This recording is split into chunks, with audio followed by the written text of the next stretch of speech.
The Dorothy Heathcote Now Conference 2025 just concluded at the Manchester Metropolitan University this weekend, and we were there.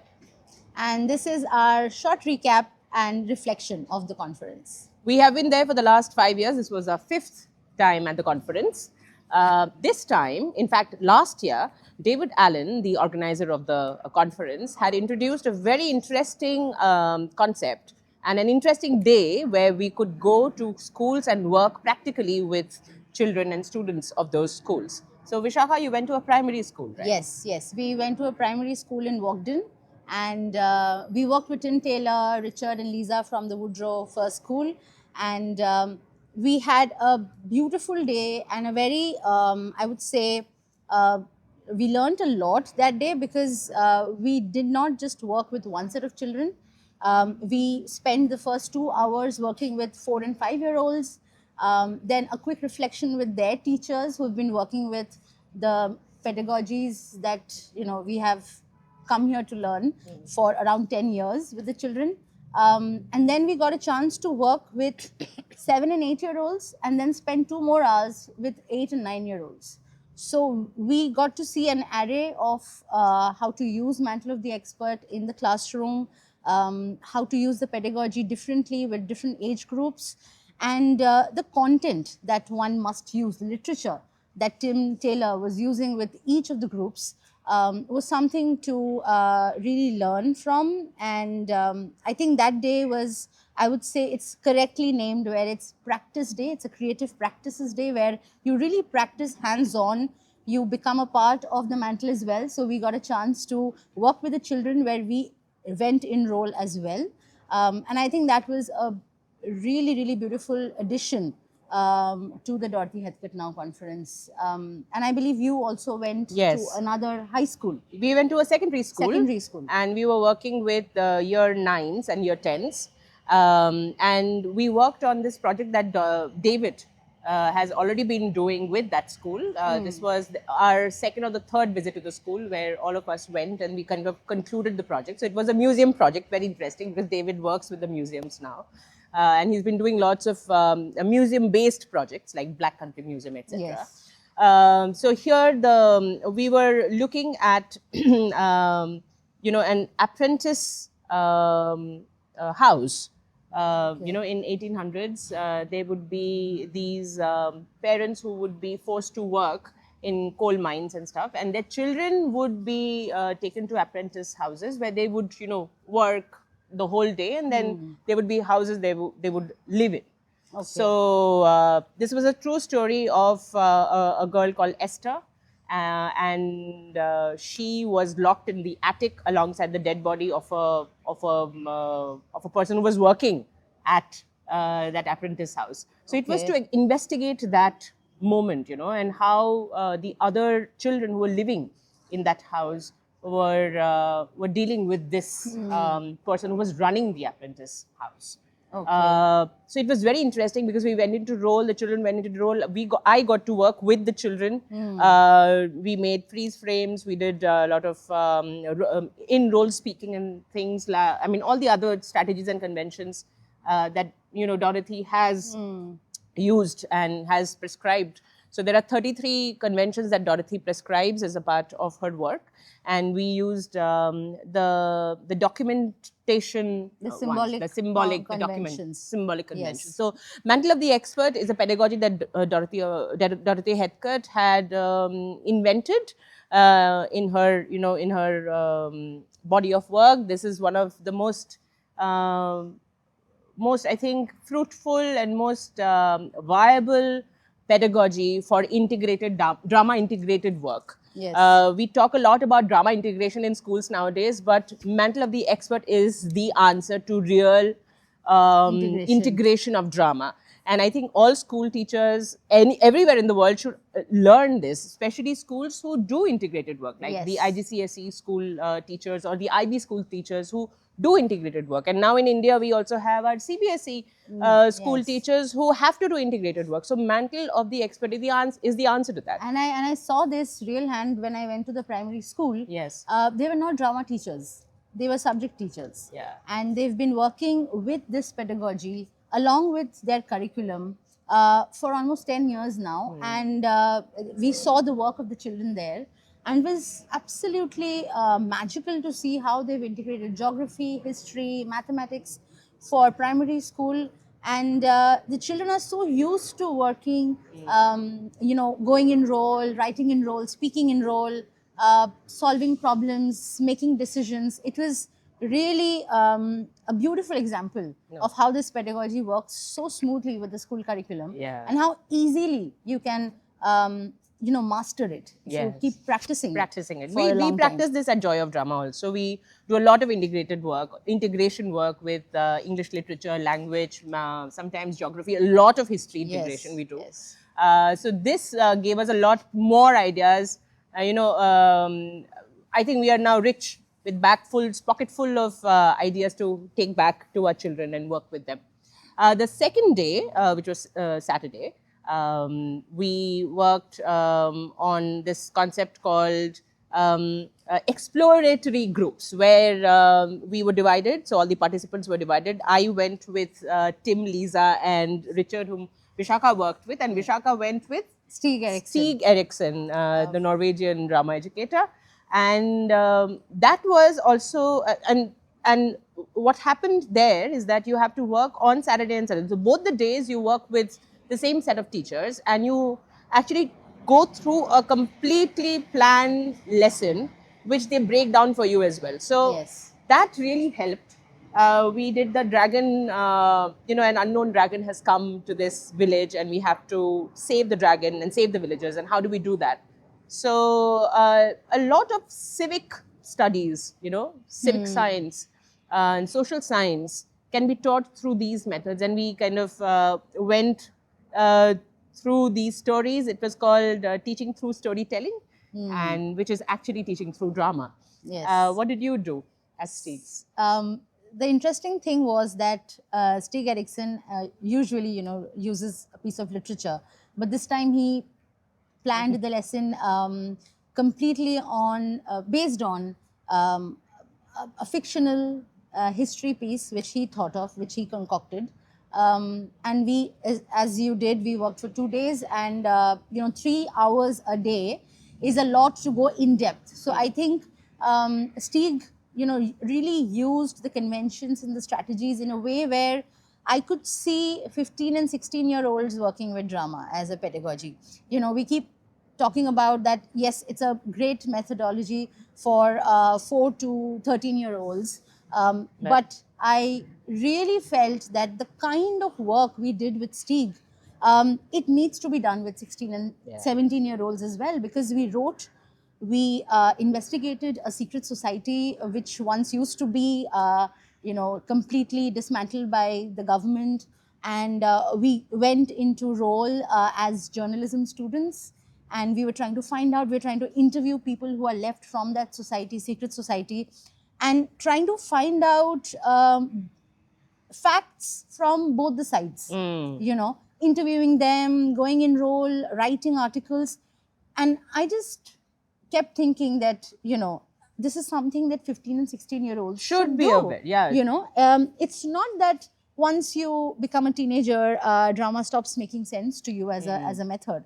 I don't believe in that, and I feel now that we're going back to Delhi, I would really like to copy this lesson plan and make all our performer students go through this experience. And also because all teenagers should be aware politically, I think. And this kind of work that Stig does makes you politically aware of your own thoughts. How do you think politically? Exactly. And not form a biased opinion. Exactly. From point go, but really investigate, see for yourself whether you want to stick to this ideology or that ideology, or you have some other new ideology. And it's not based on the bias of the teacher. Yes.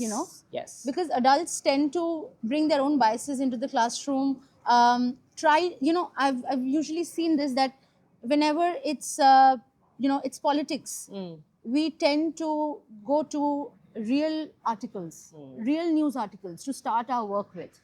But this was a beautiful fiction that we went into, and we did all of the thinking, all of the critical thinking, all of the, you know, political questions, interviewing, and really thinking as a fresh individual Yeah. with no biases. And that's really how you should work with you know, teenagers with politics. And drama builds criticality, you know, you think critically, and you can only think when you imagine yourself in certain circumstances truthfully, and that can only happen in a drama classroom. And Steve, I mean, of course, he's a master at doing this. He distanced us. Yes. But still, we were so close to the political writing that we were His doing. book, Distancing at Close Range, Yes. is a big recommendation. Steve also recommends this book, but he's too modest to say that. But that book is really good, and all secondary school teachers should read that book, because it's not only for drama teachers. Yes. Any teacher can adopt this in her classroom. Anyway, the next you know, episode, if I may call, was Cecily's. So we did 2 sessions with Cecily O'Neill, Yes. the queen of process drama, and both of them were extremely intriguing, interesting. And in this time, she collaborated with her son, Dan Yes. O'Neill, who is a movement director, a choreographer. He works with Netflix. He teaches at RADA. I mean, he's a master of his work that he does with his body. And we did 2 process dramas. The Yes, first one yes. was and I really liked that how abstract the first one was, Yes. and how concrete the next days was. Yeah. The first day, of course, we worked with marriage and The concept the of- concept of perfect partners. Yes. She named her workshop Perfect Partners.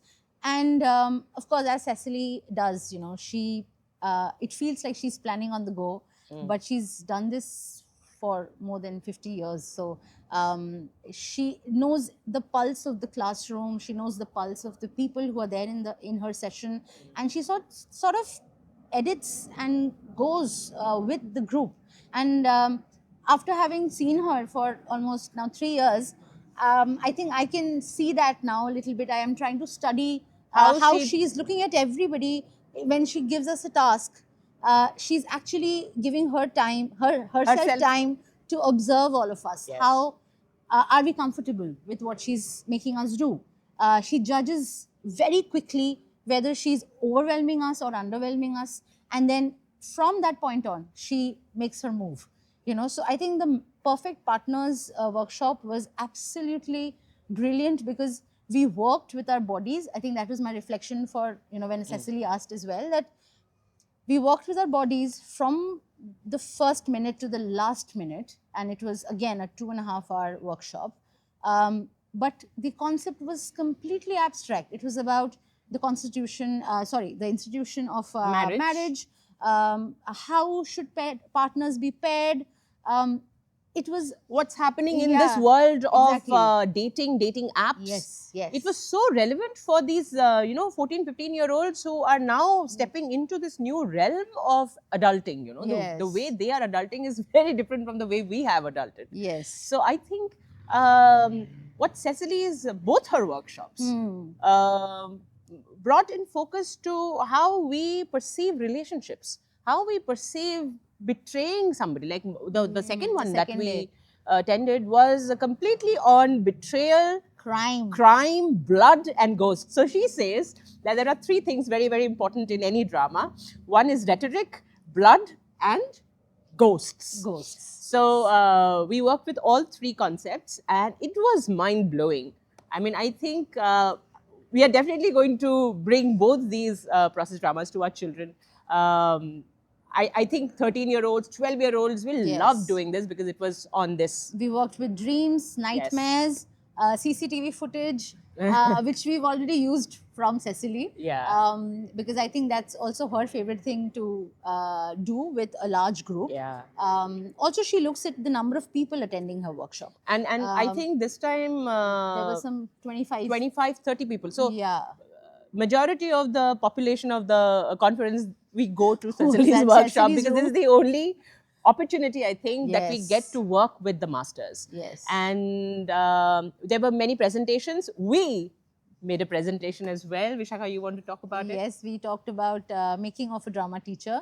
And, you know, David asked us to present something that was relevant to us. And we first thought of whether we should present our work, but that it was more, it was better that we talk about our philosophy first. And our struggles also. And our struggles, yes. And I think the paper presentation was received well, because the point and the struggle that we talked about is is the reality of most of the countries. And we had people coming in from Portugal, from Serbia, from Norway, from Americas. You know, we had people who really resonated to this issue, and could see how you know, maybe we were able to give them a path, or show them a few way. options how to go about it. And we were really excited about it, and all thanks to David, of course, to encourage give us. Encourage us.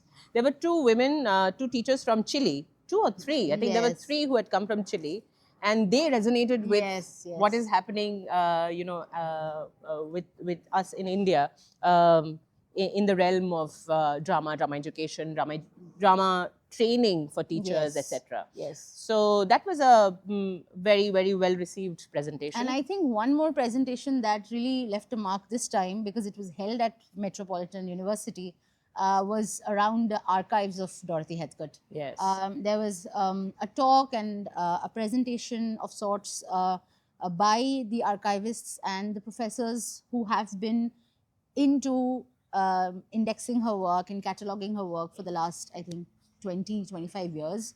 And just the amount of work that Dorothy Heathcote has left, and how it has become you know, a responsibility for so many of the practitioners of the UK to you know, to take care of that, of those boxes, of those hundreds of boxes that she's left.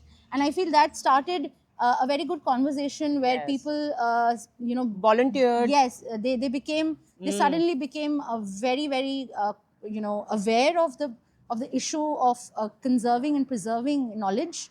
And many people have volunteered to help with the yes, with the archive, and to kind of maintain the archive and preserve it. And you could feel the, you know, the gesture coming from everybody. Yes. And everybody wanted to help and preserve Dorothy Heathcote's work. And I feel that was a beautiful moment in the room, where everyone wanted to, you know, focus on, oh, how do we do it? How do we preserve her work? Save this and preserve this. I think there was a collective emotional response to the whole whole situation, where the archive is there and they're trying to kind of hold it together.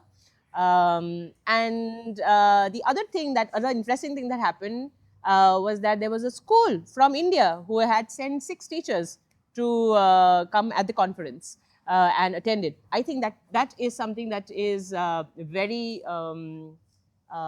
encouraging and very hopeful, that there are teachers who are coming from India to attend this conference and taking the knowledge back home to work with their children. So I think we had a great 3-day conference at Manchester, and now we are heading home. And as we head home, we are making our notes and planning our curriculum for 2025-26. Sorry, 26-27. Yes. That's it from the both of us. We are here in London now. We are just in transit, and we'll see all of you soon back home.